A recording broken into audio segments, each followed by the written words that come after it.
ચાલો. નમસ્કાર વિદ્યાર્થી મિત્રો, હું રોહિત સુંદરવા ફરી આ એક અગત્યના સેશન સાથે આપની સાથે આવ્યો છું. ગુજરાત પોલીસમાં તો કે આ વર્ષ ભરતીનું મોટું વર્ષ છે.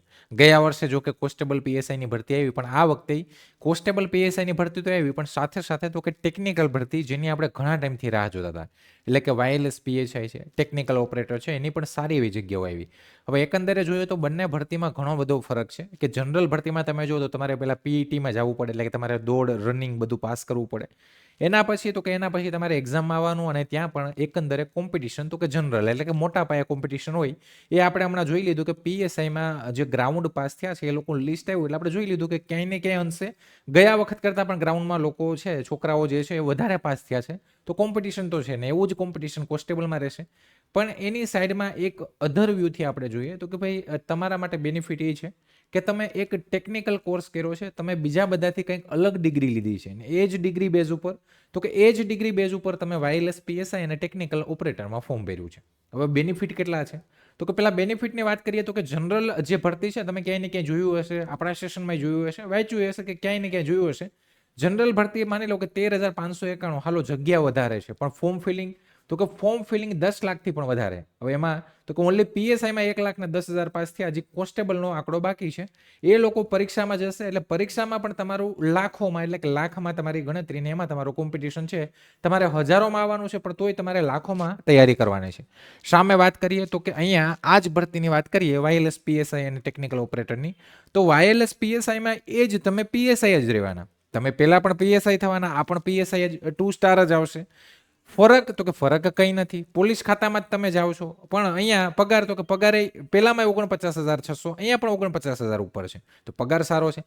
સાથે ટેકનિકલ ઓપરેટરની તમે વાત કરો તો કે ભાઈ ટેકનિકલ ઓપરેટર છે એની સેલેરી તમે જુઓ, એની સેલેરી પણ અહીંયા 40,000 પ્લસ સેલેરી, અને બંનેમાં ડિગ્રી કોમન, એટલે કે તમને બેમાંથી એક તો ગમે મળશે ને તમે પોલીસ ખાતામાં જ જવાના છે. હવે કોમ્પિટિશનની વાત કરીએ તો ત્યાં લાખોમાં કોમ્પિટિશન છે, અહીંયા તમારું જેવું કોમ્પિટિશન છે હજારોમાં થઈ ગયું. ક્યાંય ને ક્યાંય તમે ટેકનિકલ ડિગ્રી લઈને બેઠા છે, અને ટેકનિકલ ડિગ્રી આમાં કરી છે, અને ડિગ્રી સારામાં સારી છે કે તમે એન્જિનિયરિંગમાં જે ટેકનિકલ ડિગ્રી કરી, એટલે તમે ક્યાંય ને ક્યાંય જોબ કરતા જ હશો અત્યારે, અથવા આમાંથી તમારામાંથી કોઈ ભાગ્ય જ એવું હશે કે ભાઈ એ છે તૈયારી તરફ કરતું, એટલે મીન્સ તૈયારી કરતું હશે. નવો વર્ગ કોઈ હોય ને તૈયારીમાં લાગ્યો હોય તો અલગ વાત છે, બાકી જે જૂનો વર્ગ છે તો એ નોકરી જ કરતા હશે, ને ઘણા બધા એવા વિદ્યાર્થીઓ આપણા બેન્ચમાં છે કે જે નોકરી કરે છે. હવે વાત રહી તો કે ભાઈ અહીંયા ફોર્મ ફિલિંગનું આપણે સેશન કર્યું હતું, તો 25-30 હજાર જેવા ફોર્મ ફિલિંગ થયા. એમાં તૈયારી ફોર્મ ફિલિંગ રિઝેક્ટ આ જોતા 20,000 જેવા લોકો, 20-25,000 જેવા લોકો કોમ્પિટિશનમાં છે, ને એમાંથી પણ 870 લોકોને લેવાના છે. નથી કંઈ ગ્રાઉન્ડ, તમારે ઓનલી 200 માર્કની પરીક્ષા આપો, એમાં તમારું પરફોર્મન્સ આપો, ને એના ઉપર સીધું સિલેક્શન. અને પરીક્ષા પણ ઓફલાઈન, એ પણ તમારી પરીક્ષામાં એ ટેકનિકલ અને નોન ટેકનિકલ. તો તમારે એક સારી ઓપોર્ચ્યુનિટી છે, ને આપણે પહેલો સેશન કર્યો હતો ને એ દિવસથી જ કહેતા આવીએ કે ભાઈ અત્યારે જો તમે આ એવું નથી કે ભાઈ કોર્સ તમે લવ ના લવ, એ બધી વસ્તુ પછીની વાત છે, પણ મેઇનલી કહેવાનો મતલબ એ છે કે તમને ઘણા આ ટેકનિકલ ભરતી છે, વારંવાર એવડી મોટી ના આવે, વારંવાર નથી આવતી. બીજી વસ્તુ કે તમને એક મોકો મળ્યો છે ને, એ પણ પોલીસ ખાતામાં જોઈન થવાનો, અને સારી પગારવાળી નોકરી. હા, ક્યાંય ને ક્યાંય ઘણા બધા સ્ટુડન્ટ છે આપણી બેન્ચમાં કે એનો 70-80 હજાર પગાર છે, પ્રાઇવેટમાં અત્યારે કામે છે, પણ તોય એને વર્દી પ્રત્યે પ્રેમ છે કે નહીં સાહેબ અમારે પોલીસમાં જવું છે ને તૈયારી કરવી છે. તો એવા ઘણા બધા સ્ટુડન્ટ આપણી બેન્ચમાં છે. તો તમે પણ ક્યાંય ને ક્યાંય એવું હશે કે ભાઈ પ્રાઇવેટ સેક્ટરમાં તમે વાતાવરણ જોવો જ છો, તમારે પણ ગવર્મેન્ટ સેક્ટરમાં જવું છે, ને ખાસ કરીને પોલીસ ખાતામાં ઘણા બધા બેનિફિટ છે, ઘણી બધી વસ્તુ છે, અને ક્યાંય ને ક્યાંય તમારું હજારોમાં કોમ્પિટિશન છે. એટલે તમે જો સરખી તૈયારી કરશો, 2-3 મહિના 4 મહિના તમે સારી તૈયારી કરી લેશો. હવે તમે જો તો કે ભાઈ પીએસઆઈની તારીખ આવી ગઈ 19/4. કોન્સ્ટેબલની વાત કરીએ તો કોન્સ્ટેબલની 14 તારીખ સંભવિત છે 6ઠા મહિનાની. તો એનો મતલબ તમારી પરીક્ષા તો કે ભાઈ જૂન જુલાઈમાં પોસિબલ શક્યતા લાગે છે, ને એના બી વહેલી આવે તો શું ફરક પડે. પણ પ્રોપર હવે તમારે એવું તો નથી કે ભાઈ તમે પ્રાઇવેટ નોકરી કરતા હોય તો તમારે 1 વર્ષ સુધી ગેપ લેવાનો છે. તમારે ભરતી આવી ત્યારને આપણે વાત કરીએ કે ભાઈ તમારે 4-6 મહિના ગેપ લેવાનો છે, અને 4-6 મહિના તમારે એકદમ પદ્ધતિસરની તૈયારી કરવાની છે. રિઝલ્ટ મળે ના મળે, પણ આપણે ભૂતકાળમાં તો કંઈ કર્યું જ નથી, પણ અત્યારે મોકો મળ્યો છે તો એક ટ્રાય કરી લઈએ.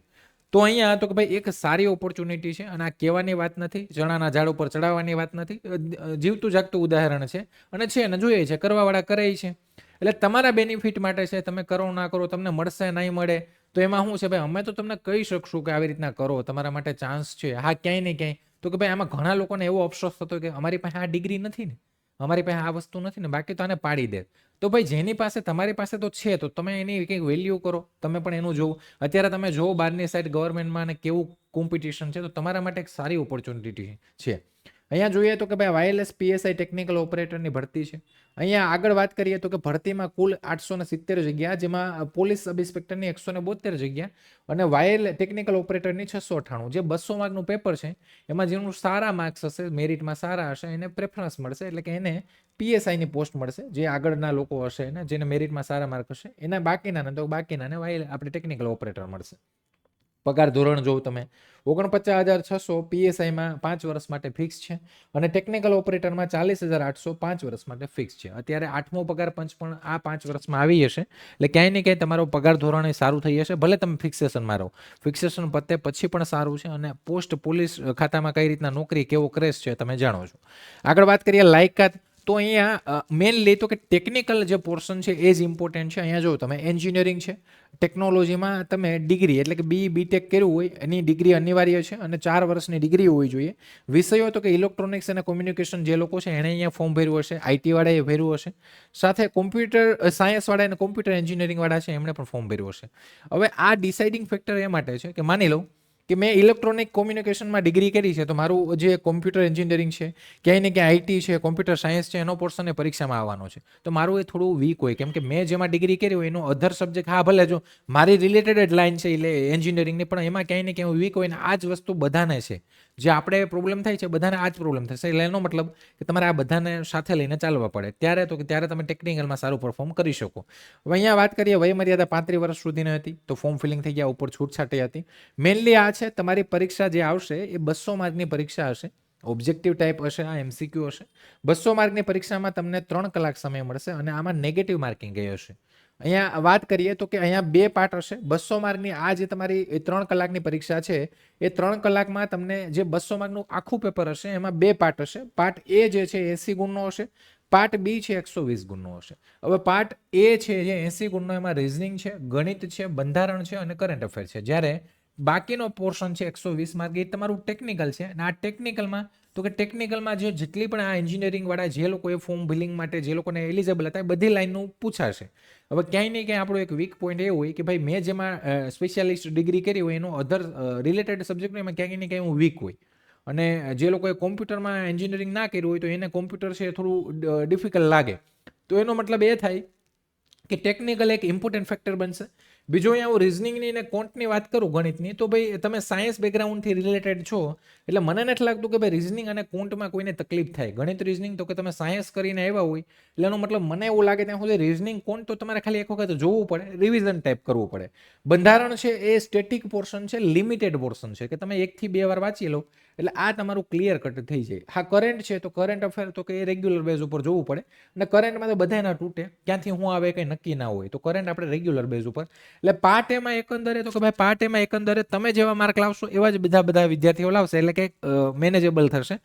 પાર્ટ બી છે તમારો જે ટેકનિકલી ક્યાંય ને ક્યાંય ડિસાઇડિંગ ફેક્ટર બનશે, એટલે કે ક્યાંય ને ક્યાંય એ એક ડિસાઇડિંગ ફેક્ટર રહેવાનું છે. હવે અહીંયા જો આ પરીક્ષા પદ્ધતિ આપણી જોઈએ તો અહીંયા મેનલી એ છે કે ભાઈ તમારા 3 કલાકમાં જે પાર્ટ એ છે, પાર્ટ એમાં 80 માર્ક, 80 એમસીક્યુ, એમાં તો કે 40% કમ્પલસરી લાવવાના. એટલે એનો મતલબ તમારે 80માંથી 40% એટલે 32 માર્ક તો તમારે કમ્પલસરી પાસ થવા માટે લાવવા પડશે. અને મેનલી મને નથી લાગતું કે તમને 32માં અહીંયા ક્યાંય ઇસ્યુ આવે, કેમ કે અહીંયા રિઝનિંગ અને જે ડીઆઈ છે એ 25 માર્કનું છે અને એને ગણિત છે એ 25 માર્કનું, એટલે કે ગણિત રિઝનિંગ જ 50 માર્કનું છે. જો તમે 50 માર્કનું તમે પરફેક્ટલી કરીને જાઓ એટલે 50માંથી તમને 32 આવી જ જાય. પણ આપણે 32થી નથી લાવવાના, આપણે મેરિટમાં આવવાનું છે. આપણે જે તમારી જોડે કોમ્પિટિશનમાં 25,000 લોકો છે માની લઉં, તો એમાં મારે 898માં મારે એક જગ્યા પાકી કરવાની છે. એટલે મારે મેક્સિમમ માર્ક અહીંયા મે બી પોસિબલ હોય તો મારે અહીંયા પૂરેપૂરા નહીં પણ 2-5 માર્ક આમથી આમ 45 જેવા માર્ક તો મારે અહીંયા લાવવાના જ છે. તો આ તો મેન તમારો ટાર્ગેટ હોવો જ જોઈએ, કેમ કે ક્યાંય ને ક્યાંય મેરિટમાં તમને સપોર્ટ કરશે. ઠીક છે. સાથે કોન્સ્ટિટ્યુશન ઓફ ઇન્ડિયા એટલે કે બંધારણ 15 માર્કનું છે. એકવાર સ્ટેટિક બંધારણ છે, તમે એકવાર પ્રોપર શાંતિથી આખું વાંચી લો, અને બીજી વાર તો કે એમસીક્યુ જ કરો પછી. એટલે બંધારણમાં માર્ક્સ તમારા તૂટશે નહીં. હા 2-3 માર્ક આમથી આમ તૂટે તો, બાકી એમાં પણ તમે 10+ આરામથી લાવી શકશો. કરંટ અફેર અને જનરલ નોલેજ જે છે આ 15 માર્કનું, એમાં હું કહી ના શકું કે તમને કેટલા આવી શકે.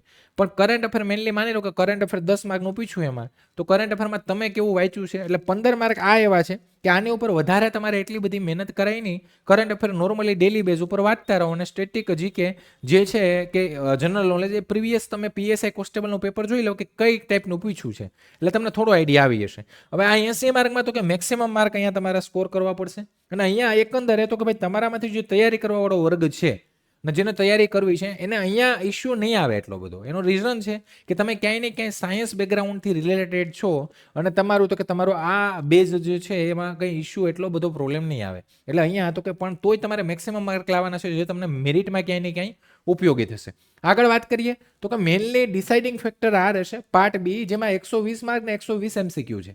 હવે આના માટે કોઈ અલગ નથી, 3 કલાકમાં ભેગું જ આવશે બે.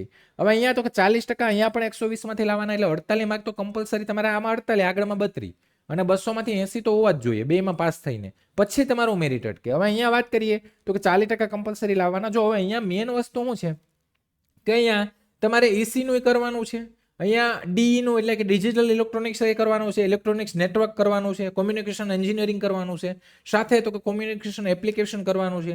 એના પછી તમે જો તો micro processor, micro controller, computer network કરવાનું છે, નેટવર્ક સિક્યુરિટી, વેબ ટેકનોલોજી, પછી એન્ડ્રોઈડ એપ્લિકેશન ડેવલપમેન્ટ, અને કરંટ ટ્રેન્ડ એટલે કે કરંટ આને રિલેટેડ જે પણ કંઈ કરંટ અફેર હોય તો એ પણ કરવાનું છે. એટલે કરંટ અફેરનો પોર્શન અહીંયા પણ ક્યાંય ને ક્યાંય કંઈક વસ્તુ કરંટ ટ્રેન્ડ જે છે એલટીએ ને પોલનેટ ને, તો એનું કંઈક રિલેટેડ અહીંયા પણ પૂછી શકે. તો તમારે તો કે ભાઈ 120 માર્કનું આ કરવાનું છે. હવે માની લો કે કોમ્પ્યુટર એન્જિનિયરિંગ મેં કર્યું તો ક્યાંય ને ક્યાંય ઈસીમાં મને થોડો પ્રોબ્લેમ આવતો હશે, મેં ઈસીમાં કર્યું હશે તો મને કોમ્પ્યુટરમાં ક્યાંય ને ક્યાંય થોડો પ્રોબ્લેમ આવતો હશે.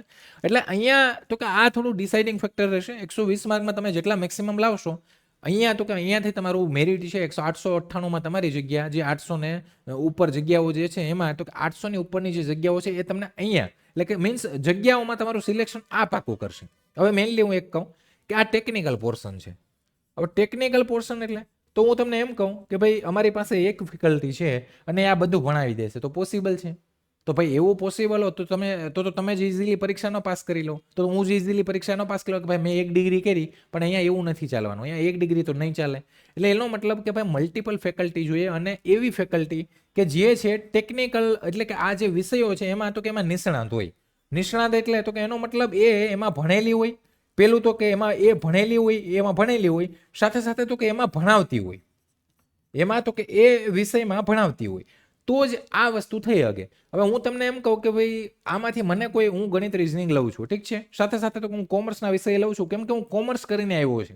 હવે મને આમાંથી કોઈ પણ વસ્તુ મને કહેશે કે ભાઈ તમારે આ વિષય લેવાનો છે, તો હું આમાંથી કોઈ વસ્તુ નહીં લઈ શકી.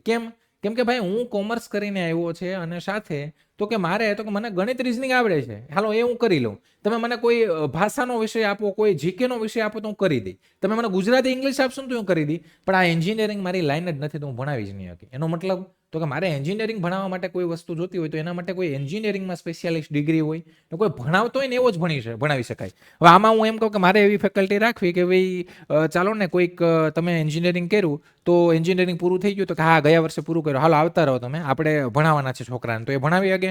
તો એ પણ નહીં ભણાવી શકે. કેમ કે એનો કોન્સેપ્ટ એ લિમિટેડ હશે કે એ ભણીને હજી આવ્યા હશે.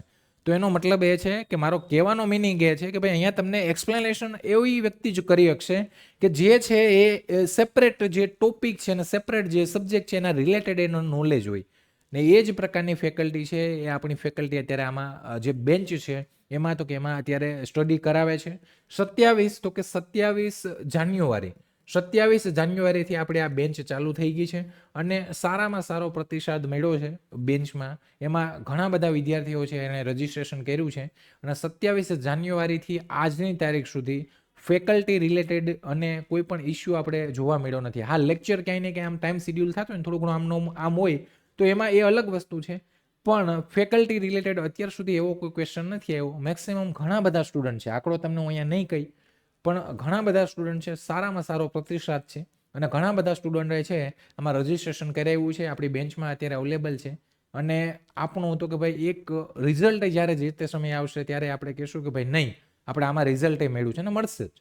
અને સારો પ્રતિસાદ છે, બધા વિદ્યાર્થીઓનો સારો પ્રતિસાદ છે અને કોઈ ફેકલ્ટી રિલેટેડ કોઈ છે નહીં. અને સેપરેટ આપણી પાસે એવી ફેકલ્ટી છે કે ભાઈ જે ક્યાંય ને ક્યાંય ભણાવે છે અને ક્યાંય ને ક્યાંય તો કે એને નોલેજ છે સબ્જેક્ટ રિલેટેડ, ત્યારે એ સબ્જેક્ટમાં ભણાવી શકે છે.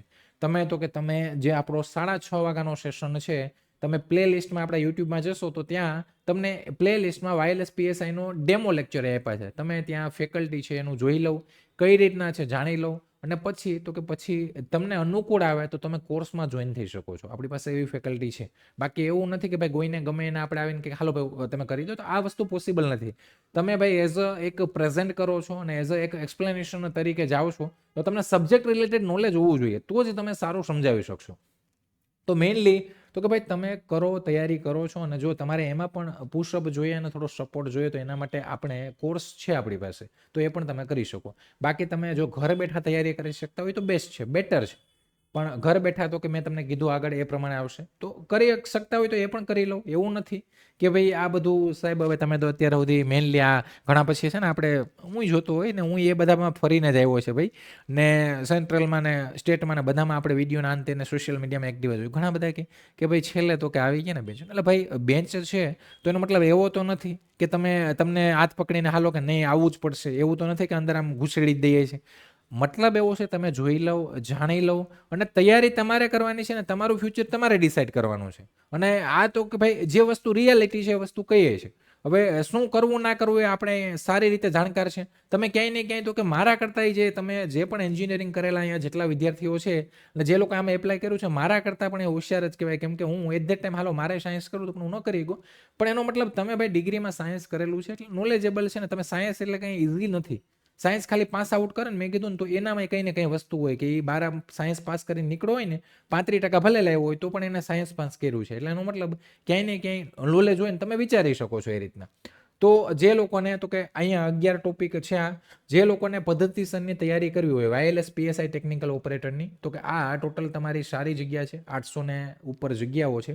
અને અહીંયા તમારે જો તૈયારી કરવી હોય લાઈવ પ્લસ રેકોર્ડેડ, એટલે કે તમારો જે 27 જાન્યુઆરીથી અત્યાર સુધીનો જે પણ પોર્શન મિસ થયો છે એ તમને રેકોર્ડેડ ફોર્મમાં મળી જશે. અત્યારેથી પછી લાઈવ તમે જોઈન થઈ જજો. અહીંયા 5499 જે પ્રાઇસ છે એમાં પણ ડિસ્કાઉન્ટ અત્યારે વેલિડ છે, ડિસ્કાઉન્ટ ઓફર છે. એટલે કે એ કેટલાનું ડિસ્કાઉન્ટ છે, કૂપન કોડ કેટલો છે, કેટલું ડિસ્કાઉન્ટ છે, એના માટે જોઈન થતાં પહેલાં તમે જે આ હેલ્પલાઇન નંબર છે એમાં કોલ કરી લેજો. કોલ કરશો ને તો આમાં કેટલાનું ડિસ્કાઉન્ટ છે, શું છે, એ તમને અહીંયા આપી દેશે. આપણા જે અહીંયા તમે હેલ્પલાઇનમાં કોલ કરશો એ, અને પછી તમને રજિસ્ટર કરાવી દેશે અથવા તમને કૂપન કોડ આપી દેશે. એટલે ડિસ્કાઉન્ટ આમાં પણ તમને મળી જશે. અને જોઈન થવા માટે જો તમારે ડાયરેક્ટ જોઈન થવું હોય તો એપ્લિકેશન લક્ષ્ય મેપ પ્લે સ્ટોરથી ડાઉનલોડ કરો, ત્યાંથી પણ જોઈન થઈ શકો. તો ભાઈ એક સારી ઓપોર્ચ્યુનિટી છે, વિચારી લો અને તૈયારી કરી લો. આવો મોકો ફરી નહીં મળે. તો જે લોકોને તૈયારી કરવી છે એના માટે છે. બાકી તો પછી આપણે એમ છે કે ભાઈ અલગ અલગ વિચાર છે, મેન્ટાલિટી છે બધાની, જેને જે અનુકૂળ આવે એ પ્રમાણે, પણ એક સારો મોકો છે. ચાલો તો, અને બાકી તો કે બાકી જો કંઈ ના કરો તો ખાલી ડેમો લેક્ચર આપણે જોઈ લેજો. ક્યાંય ને ક્યાંય પોતાની રીતે તૈયારી કરો. બધાને ઓલ ધ બેસ્ટ. એ રીતના તૈયારી કરો. એવું નથી કે ભાઈ એમ જ, પણ પ્રોપર આપણે આ તો ખબર પડે કે ભાઈ ક્યાંથી કેટલું કરવાનું છે, શું છે એ રિલેટેડ. અને અહીંયા મલ્ટિપલ ડિગ્રી છે એટલે એના માટે થોડું આવવું છે.